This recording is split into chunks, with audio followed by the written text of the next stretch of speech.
Apa kabarnya hari ini? Masih baik-baik aja kan? Di video kali ini kita melanjutkan cerita Donghua Battle Truck Devon.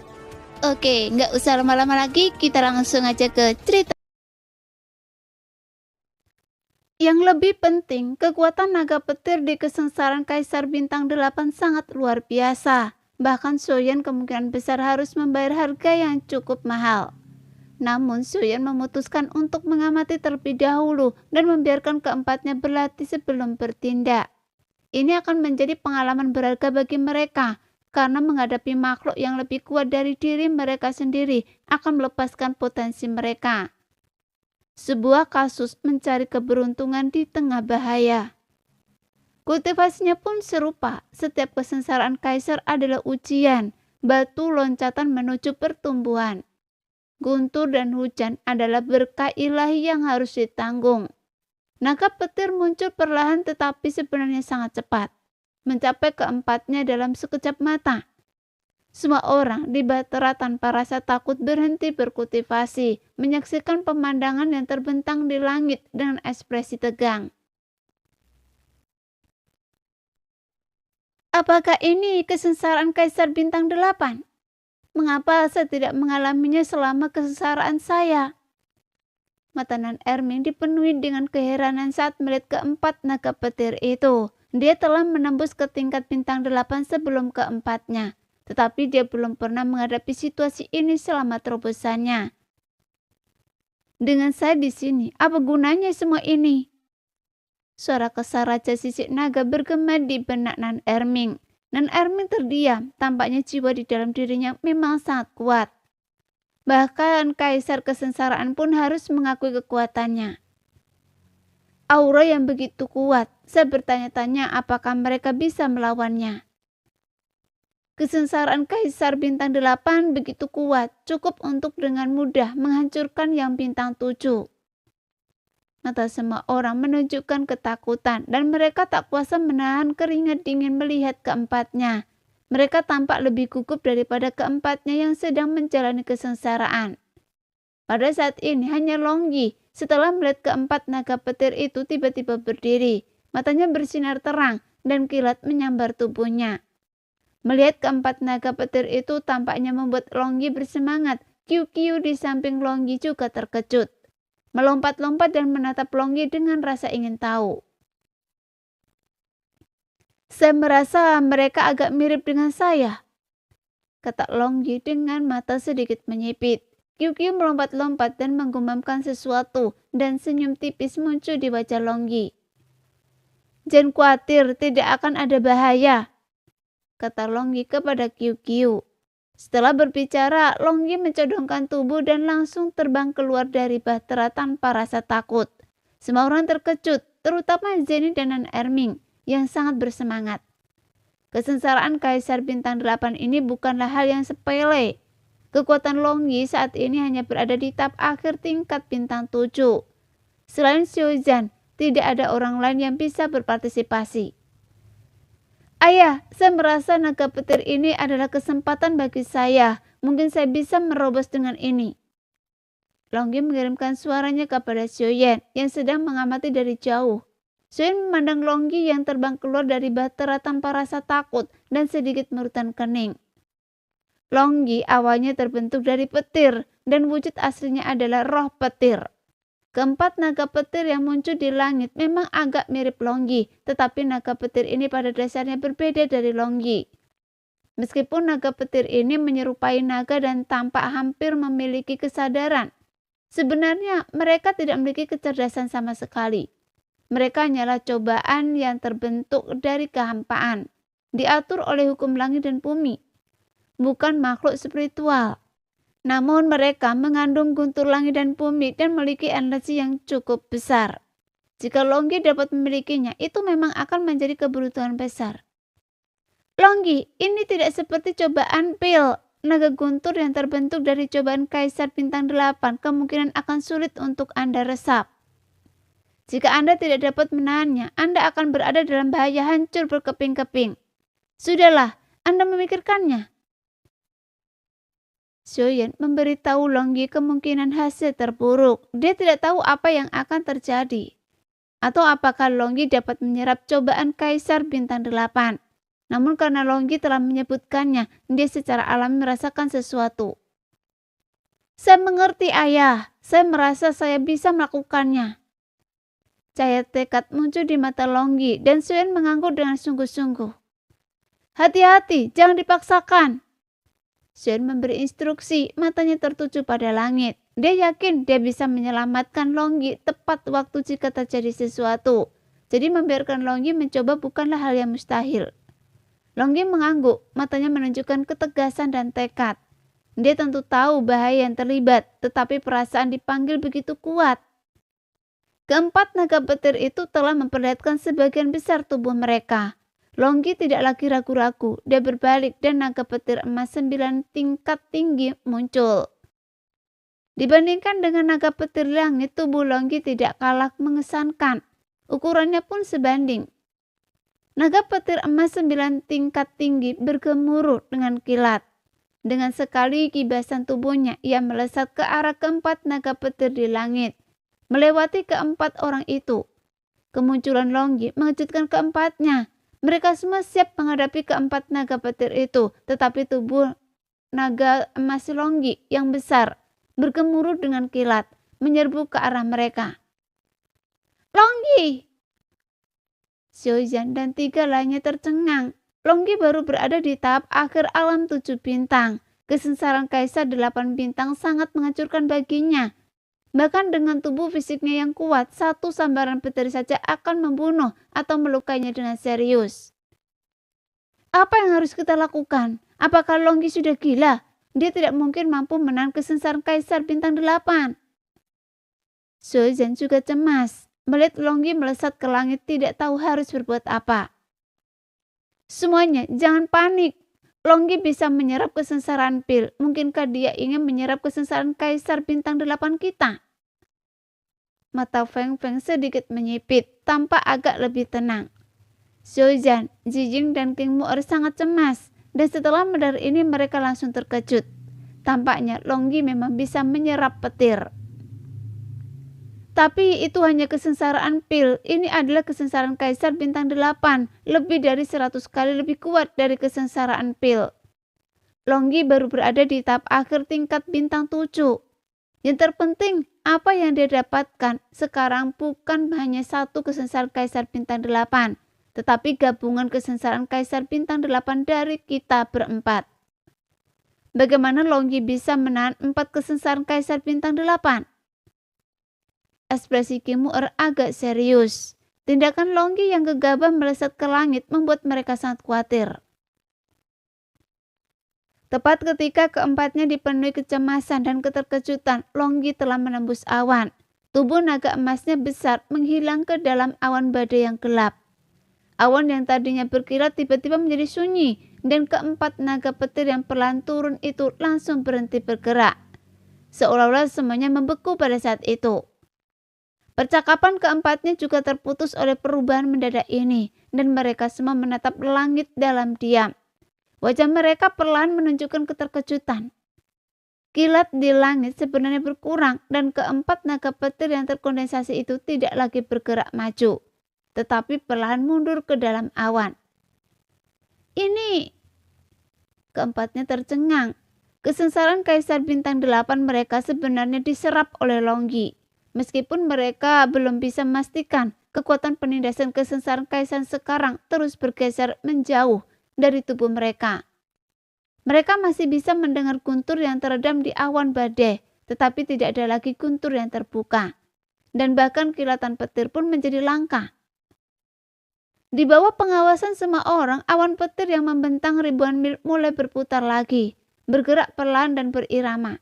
Cahaya keemasan berkilauan di tempat Longyi berdiri, dan awan di sekitarnya mulai berputar. Secara bertahap menebal menjadi pusaran besar. Melihat ke atas ke dalam pusaran raksasa ini, seseorang dapat melihat 9 naga petir emas mendalam berkeliaran di dalamnya. Bersama 4 naga panjang lainnya, tubuh mereka memancarkan petir, bergerak bersamanya. Untaian petir melonjak ke arah Longgi, meningkatkan jumlah petir di tubuhnya, dan auranya tumbuh dengan kecepatan yang luar biasa cepat. Sepertinya 6 kaisar bintang 8 telah muncul bersamaan. Xiaoyan tersenyum. Dia tidak menyangka kesengsaraan kaisar bintang 8 keempat orang itu akan terselesaikan dengan cara ini. Sekarang bukan hanya kesengsaraan kaisar bintang 8 mereka telah terselesaikan, tetapi secara kebetulan itu juga memberi Longyi kesempatan untuk tumbuh menjadi 8 bintang. Jadi kesengsaraan kaisar bintang 8 kita sudah berakhir. Xiaoyan masih agak terkejut. Dia telah bersiap untuk pertempuran sengit, tetapi kemunculan Longyi secara langsung menyerap kesengsaraan kaisar bintang 8 dari mereka berempat, memungkinkan mereka yang sudah berjuang untuk menahannya untuk bernafas lega. 8 bintang? Mata keempat pria itu berbinar-binar karena kegembiraan. Gejolak batin mereka hampir tak tersembunyikan. 8 bintang, tingkat yang tak pernah berani mereka impikan sebelumnya. Sekarang dengan bantuan Xiaoyan benar-benar telah tercapai. Pada saat yang sama, ekspresi Xiaoyan tiba-tiba berubah gelap. Dia menatap laut di bawah, di mana 4 sosok merah darah muncul. Balas dendam telah tiba. Balas dendam ini agak terlambat, kan? Sosok-sosok merah darah ini tak lain adalah monster darah yang telah dibunuh Xiaoyan ketika dia menyelamatkan Putri Duyung Qianning. Menurut Qianning, makhluk-makhluk ini adalah makhluk kuat di lautan emas dan jumlahnya cukup banyak. Keempat monster darah itu muncul dari laut dan Xiaoyan mundur dengan cepat. Keempat pria di atas juga memperhatikan Xiaoyan. Xiaoyan tidak menyerang. Sebaliknya dia menoleh untuk melihat mereka. Sekarang, saya telah menembus ke bintang 8. Saya bisa menguji kemampuan saya pada mereka. Monster darah ini hanya berada di level bintang 8 yang memang dianggap kuat di benua Dodi. Tetapi di mata Xiaoyan, mereka bukanlah sesuatu yang perlu ditakuti. Xiaoyan bisa membunuh mereka dengan satu pukulan telapak tangan. Jadi dia tidak bergerak sendiri, melainkan membiarkan Xiaoyan dan 3 lainnya berlatih. Baiklah. Xiaoyan tampak ingin mencoba. Kekuatan bintang 8 bergejolak dalam darahnya, dan dia sangat ingin menguji seberapa kuat kekuatan bintang 8 itu. Keempatnya berubah menjadi 4 pelangi panjang dengan Xiaoyan memimpin. Di belakangnya bayangan harimau meraung surgawi tampak mengeras. Xiaoyan melangkah dan baju besi emas mengembun di tubuhnya. Tinju besarnya menghantam keempat monster darah itu. Setelah tinju itu menghantam kepala salah satu monster darah itu meraung dan terlempar. 3 monster lainnya menerkamnya, tetapi Xiaoyan memutar tubuhnya dan menepis mereka. Cambuk merah melesat di udara, disertai dengan deru guntur yang mengakakkan telinga. Cambuk itu menghantam monster darah dengan keras, seketika meninggalkan luka berdarah. Tubuh monster itu berderak seperti kilat. Anggota badannya sesaat kaku, seolah-olah disambar petir. King Mu'er memegang cambuk merah tua, gerakannya terkadang lembut, terkadang ganas. Dan dengan tambahan roh pertempuran petir, daya hancurnya sangat kuat.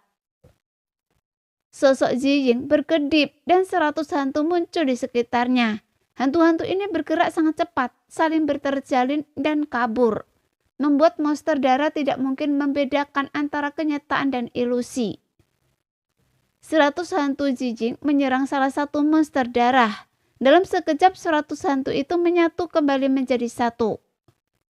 Meninggalkan monster darah itu dipenuhi 100 luka berdarah.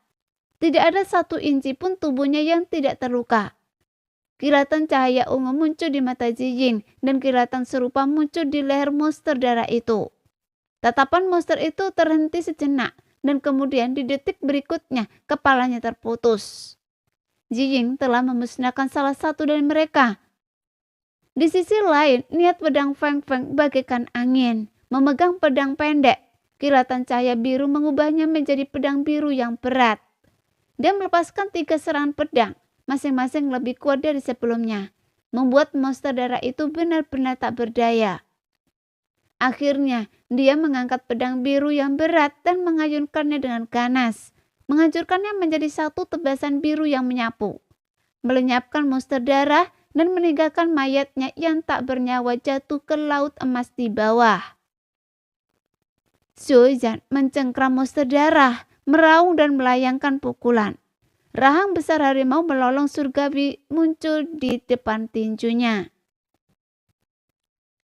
Dengan pukulan cepat, kepala monster darah itu hancur seolah-olah harimau melolong surgawi telah menelan tengkoraknya. Kimu'er mengikat monster darah dengan cambuk panjangnya. Petir menyambar lebih dahsyat pada cambuk merah tua itu. Monster yang terikat itu gemetar hebat memuntahkan darah hijau. Kimu'er mengencangkan cambuknya, akhirnya mencekik monster itu hingga menjadi gumpalan kabut darah.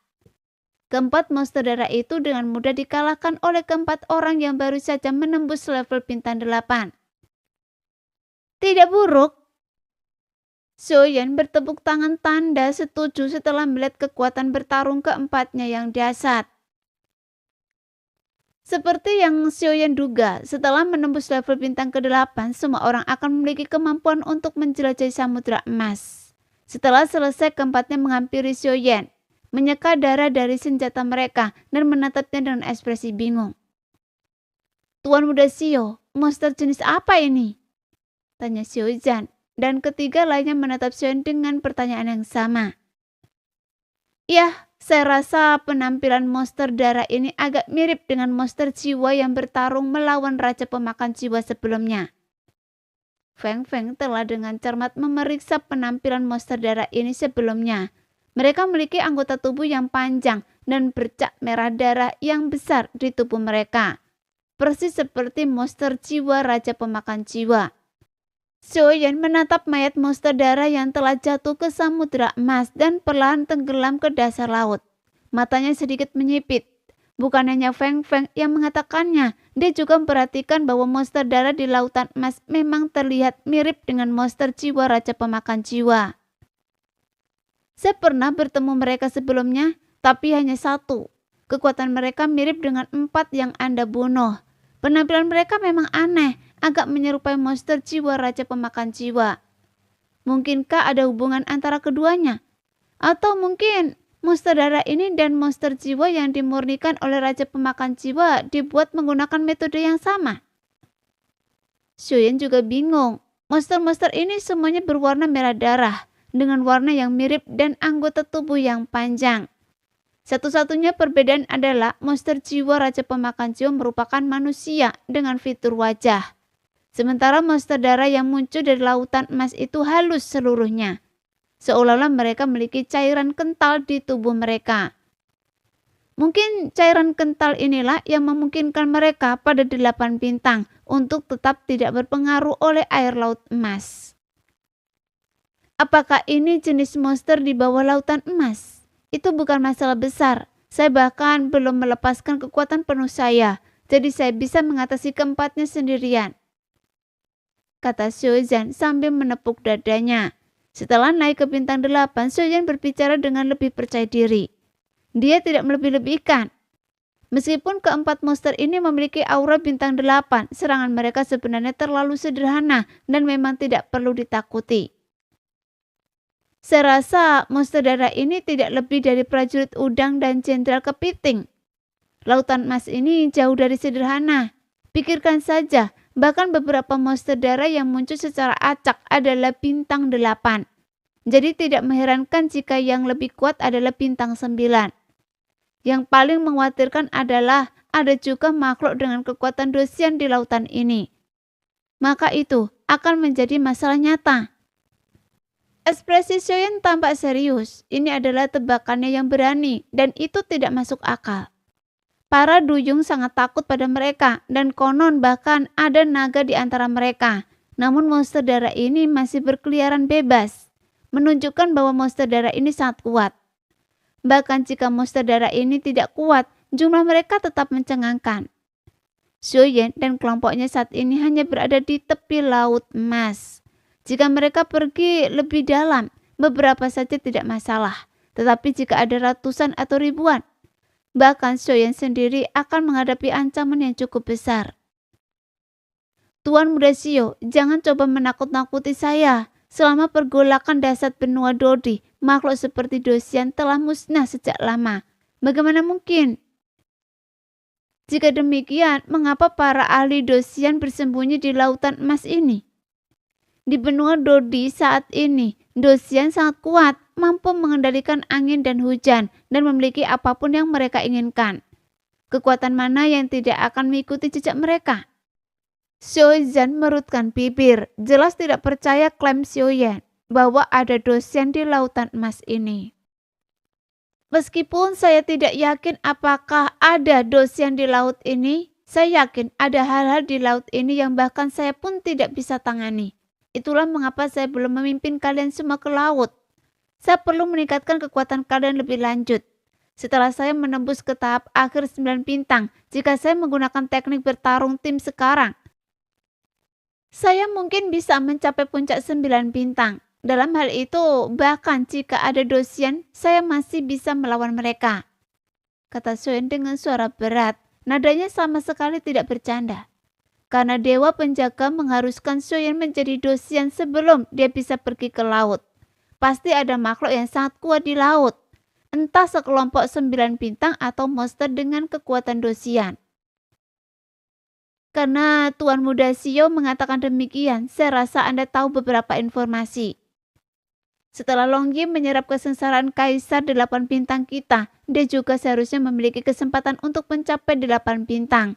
Ini akan memberi kita kesempatan yang lebih baik. Feng Feng mengangguk setelah mendengar ini. Dia percaya apa yang dikatakan Xiaoyan. Karena Samudra Emas disegel sebagai zona terlarang oleh benua Dodi, dan bahkan mereka yang berada di bawah level Dosian pun tidak dapat menyentuhnya. Makhluk yang dapat hidup di Samudra Emas adalah makhluk yang unik atau cukup kuat untuk menahan kekuatan korosif air laut. Si pembohong kecil itu benar, sebaiknya kita berhati-hati. King Mu'er mengedipkan mata indahnya dan berkata kepada Xiaoyan dengan senyum main-main. Melihat penampilan King Mu'er yang nakal membuat Xiaoyan sedikit tersenyum dan tekanan di hatinya terasa jauh lebih lega. Zijing masih sama seperti sebelumnya, matanya dingin. Sepertinya apapun yang dibicarakan Xiaoyan itu tidak dapat menggerakkan Zijing sedikit pun. Dia hanya mendengarkan dengan tenang di samping. Dia benar-benar seperti Ratu Es. Siapa peduli? Saya bintang 8, apa yang saya takutkan? Saya akan membunuh sebanyak mungkin monster darah ini. Xiaozhen membanting kedua tinjunya yang sebesar karung pasir di depan dadanya, tampak seperti tidak takut apapun. Dengan bantuan 3 benda luar biasa milik Xiaoyan, keempatnya tidak hanya mengalami peningkatan kekuatan yang signifikan, tetapi juga mengalami banyak perubahan di dalam tubuh mereka. Pantom harimau mengaum surgawi milik Xiaozhen menjadi lebih padat, dan dengan kultivasi yang berkelanjutan, dia bahkan mungkin dapat mengumpulkan energi spiritual untuk memuja leluhurnya, memanggil secercah roh leluhur mereka, yang kekuatannya tak terbayangkan. Api kelahiran kembali nirvana milik Feng Feng secara signifikan meningkatkan pemulihan ki sumber kaisarnya, memungkinkannya untuk menggunakan teknik bertarung yang sebelumnya hanya dapat digunakan sekali. Sekarang 3 kali dengan pemulihan yang cepat. Roh bayangan senja milik Zijing meningkatkan kekuatan jiwanya dan beresonansi dengan serangannya, membuatnya tampak seperti roh bayangan yang muncul dari senja. Dingin dan mematikan, lebih cepat dan lebih ganas dari sebelumnya. Roh pertempuran petir yang menggelegar milik King Mu'er membawa perubahan kualitatif dalam teknik cambuknya. Cambuknya biasa saja merupakan senjata lunak. Tetapi roh pertempuran petir yang menggelegar menambahkan ketajaman yang dahsyat pada teknik cambuk King Mu'er. Dengan kilat menyambar di bawah setiap serangan, kekuatannya tidak kurang dari senjata tajam manapun. Ketiga benda ajaib itu terwujud dengan sangat baik pada keempat individu tersebut, yang persis seperti hasil yang diharapkan Xiaoyan. Dia langsung puas dengan keempat dan mengalihkan pandangannya ke Longyi di dalam awan yang berputar-putar di langit. Xiaoyan melepaskan kekuatan jiwanya, terus-menerus merasakan aura Longyi. Jika terjadi sesuatu yang tidak beres, dia akan segera bergegas menyelamatkan Longyi. Lagi pula ini adalah kesengsaraan Kaisar Bintang 8 mereka, dan bahkan dengan bakat Longji untuk menyerap petir. Petir seperti itu terlalu kuat. Namun jelas bahwa semua orang telah meremehkan bakat Longji. Terlahir di antara langit dan bumi, batasnya tidak diketahui oleh siapapun. Pada saat ini, kesengsaraan Kaisar Bintang 8 dari keempatnya telah mereda setelah Longji memasuki awan petir. Suyen terus menyelidiki dengan kekuatan jiwanya. Aura Longji sangat stabil, bahkan menunjukkan tanda-tanda peningkatan. Tampaknya menyerap kekuatan petir dari kesengsaraan Kaisar Bintang 8. Seharusnya tidak apa-apa. Kalian kembalilah ke Bahtera tanpa rasa takut dulu dan gunakan waktu ini untuk memperkuat kekuatan kalian. Saya juga perlu fokus pada kultivasi saya. Setelah merasakan bahwa Longji baik-baik saja, Suyen menoleh kepada mereka berempat dan berkata, keempatnya mengangguk dan terbang kembali ke Bahtera tanpa rasa takut. Suyen terjun kembali ke lautan emas. Pusaran ki abadi di dalam tubuhnya pada dasarnya telah terbentuk.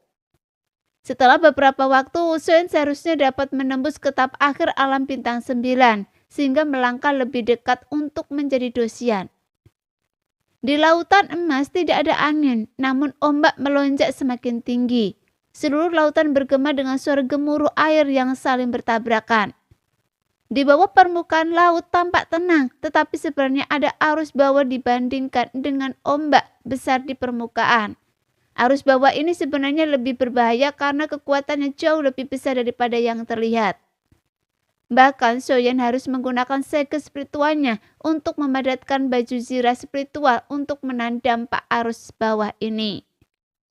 Air laut di sekitar Suyen bahkan lebih kuat, membentuk pusaran tak terlihat. Pusaran ini tidak terbentuk secara alami, melainkan oleh tekanan luar biasa yang diciptakan oleh kekuatan dosian yang dilepaskan oleh Suyen.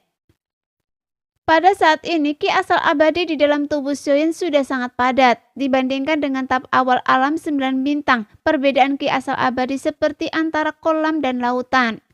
Ki asal abadi terus bersirkulasi di dalam tubuh Suyen dalam siklus besar. Dan dengan setiap siklus, ki asal abadi di dalam dirinya menjadi semakin padat.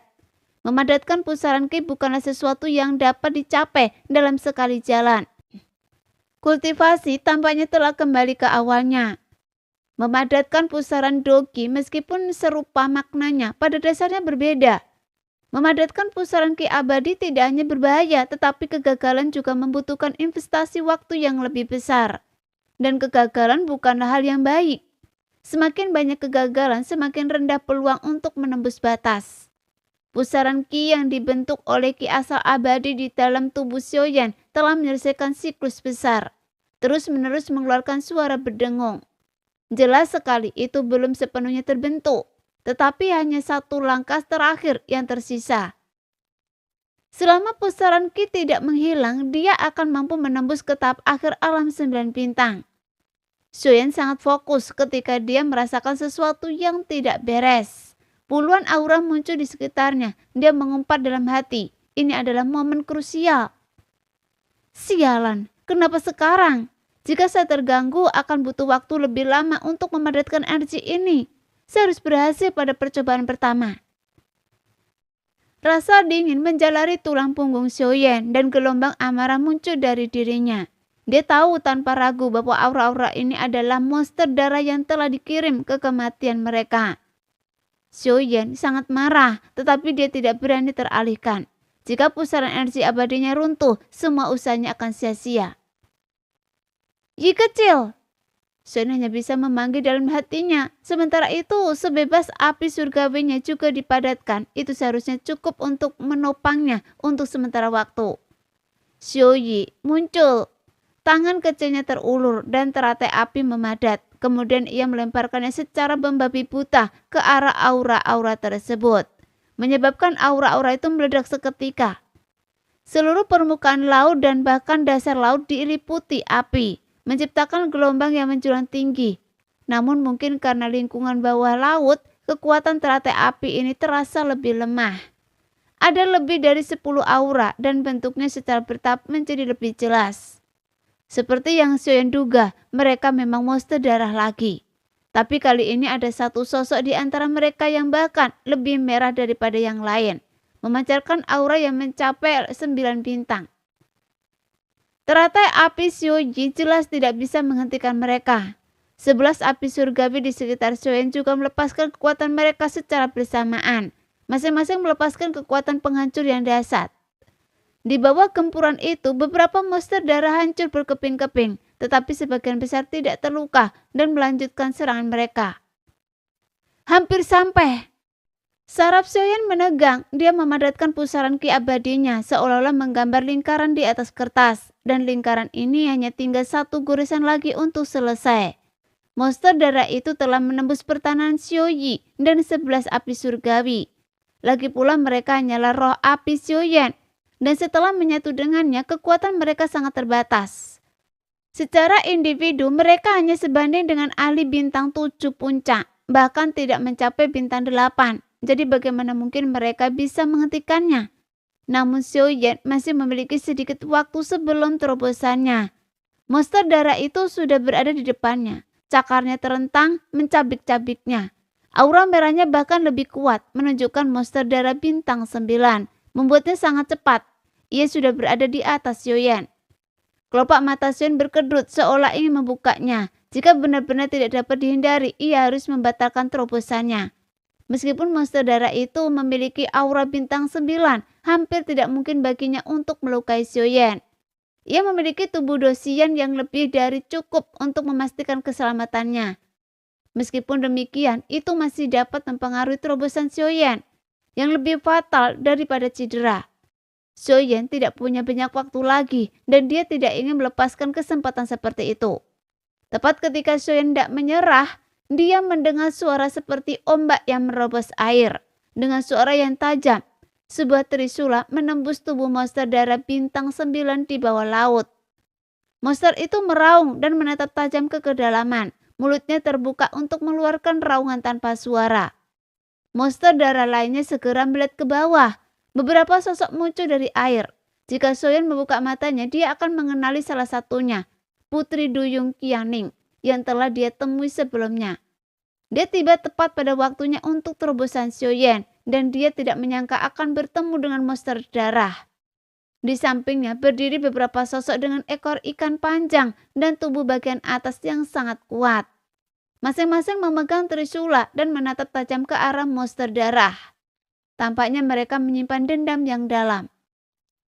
Jelas, para putri duyung laki-laki ini adalah pengawal Qianing. Kekuatan mereka sangat besar, masing-masing memiliki aura bintang 8, tetapi jumlah mereka sedikit. Kemungkinan tidak cukup untuk menahan begitu banyak monster darah, terutama yang memiliki aura bintang 9. Saat monster darah bintang 9 meraung marah, semua monster menyerbu ke arah Putri Duyung. Para penjaga pria segera berenang di depan Qianing, melindunginya dari belakang. Qianing memperhatikan monster-monster yang mendekat. Sebuah botol giok muncul di tangannya. Botol ini diberikan kepadanya oleh Sioyen, berisi teratai api surgawi yang telah dipadatkan, yang memiliki kekuatan luar biasa. Hanya satu yang tersisa, kita harus membunuh mereka semua. Qianing menggigit bibirnya, wajahnya menunjukkan perjuangan, tidak mampu menyembunyikan ketegangannya. Jika teratai api surgawi tidak menghancurkan mereka semua, mereka kemungkinan akan menghadapi bahaya. Dan dia tidak tahu kapan Sioyen akan menyelesaikan kultivasinya. Ini pasti momen penting dalam kultivasinya. Tuan, Anda harus berhasil. Qianing menaruh semua harapannya pada Sioyen, segera mengeluarkan manik teratai api surgawi dari botol giok dan melemparkannya dengan ganas ke arah monster yang menyerang. Semuanya, mundur! Teriak Qianing. Para putri duyung jantan dan Qianing segera berenang menjauh dengan kecepatan sangat tinggi. Dan pada saat itu teratai api surgawi meledak dengan suara keras. Seluruh air laut tampak mendidih dengan suara dentuman yang teredam. Ledakan itu tampak agak lambat di dalam air. Terlihat jelas bahwa manik-manik itu meledak membentuk teratai api surgawi yang berwarna-warni. Monster-monster darah berada di tempat di sebelah teratai, mata mereka dipenuhi dengan keheranan. Detik berikutnya teratai api surgawi menyapu dan kekuatan penghancur yang luar biasa. Sebuah ruang hampa tercipta di lokasi ledakan teratai. yang kemudian diisi kembali dengan air laut. Gelembung air yang banyak menghalangi pandangan dan menciptakan arus yang kuat. Para putri duyung jantan di depan Kianing berdiri di depannya, semuanya membungkuk untuk menahan arus yang kuat. Arus kuat yang diciptakan oleh ledakan itu menyapu Kianing dan kelompoknya mundur 100 kaki sebelum perlahan berhenti. Betapa dahsyatnya kekuatan itu. Para putri duyung jantan semuanya takjub, mendecakkan lidah mereka karena heran. Bahkan mereka mungkin akan langsung hancur berkeping-keping dengan kekuatan seperti itu. Soyen tidak jauh dari teratai api, tetapi karena itu miliknya, mustahil untuk melukainya. Teratai api hanya mengacak-ngacak rambutnya dan mengibaskan pakaiannya secara acak. Saat arus mereda, laut perlahan kembali tenang. Dengan munculnya banyak gelembung, situasinya menjadi lebih jelas. Dari puluhan monster darah yang ada di sana, lebih dari setengahnya telah hancur.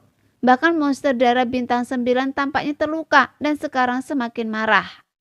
Wajahnya kabur. Mulutnya terbuka lebar dan ia meraung saat menyerang Kianing dan kelompoknya lagi. Kianing tahu ada yang salah. Dia mengenali monster darah bintang 9 itu dan ini bukan pertama kalinya dia bertemu dengannya. Jika kita masih berada di klan, semuanya akan baik-baik saja. Tetapi saat ini kita takut akan kesulitan menghadapinya. Pikir Kianing. Fitur wajahnya yang halus sedikit mengerut. Bahkan dalam cemberut, kecantikannya tetap terpancar. Mata merah mudanya memikat pada pandangan pertama. Putri, ayo mundur. Ada monster darah bintang 9. Kita tidak bisa bertahan lebih lama lagi. Kata putri duyung laki-laki itu dengan suara berat. Wajah Kianing menunjukkan pergumulan. Dia mengira bahwa meskipun dia bertemu monster darah bintang 9 saat mencari Soyen, dia akan mampu mengatasinya. Dia tidak pernah menyangka Soyen akan datang pada saat yang sangat penting dalam kultivasinya. Alis Kianing berkerut. Saat ini dia tidak tahu apakah harus tinggal atau pergi. Melihat ke bawah pada botol giok yang diberikan Soyen kepadanya, dia melihat bahwa botol itu kosong. Dia telah menggunakan semua teratai api surgawi termasuk yang terakhir. Dan masih belum mampu menghentikan monster darah bintang 9. Tapi jika kita mundur sekarang, Tuan pasti akan terluka. Bisakah kita mencoba untuk memberinya waktu lebih banyak? Kata Kianing dengan cemas. Putri duyung laki-laki itu tidak punya pilihan selain menelan pil pahit dan melanjutkan. Para putri duyung laki-laki segera terlibat dalam pertempuran dengan monster darah. Monster darah bintang 9 jauh lebih ganas dari yang diperkirakan. Dibandingkan dengan monster darah bintang 8, monster bintang 9 ini tampaknya memiliki kecerdasan. Setidaknya mampu menghindari serangan. Kekuatan serangannya sangat menakutkan. Cakarnya yang panjang dan merah darah seperti bilah baja yang tertancap di punggung tangannya. Setiap kali cakarnya menyerang, bayangan darah muncul. Kecepatannya juga luar biasa cepat. Hanya dalam beberapa putaran, para putri duyung jantan sudah terluka atau terbunuh. Dengan kecepatan ini mereka semua akan binasa di sini. Putri, lari! Kita tidak bisa bertahan lebih lama lagi. Para putri duyung jantan sangat setia dan segera berteriak kepada Kianing. Di belakang mereka, Kianing mengeluarkan cangkang kerang. Cangkang kerang itu seluruhnya berwarna biru langit, bertatakan berbagai kristal.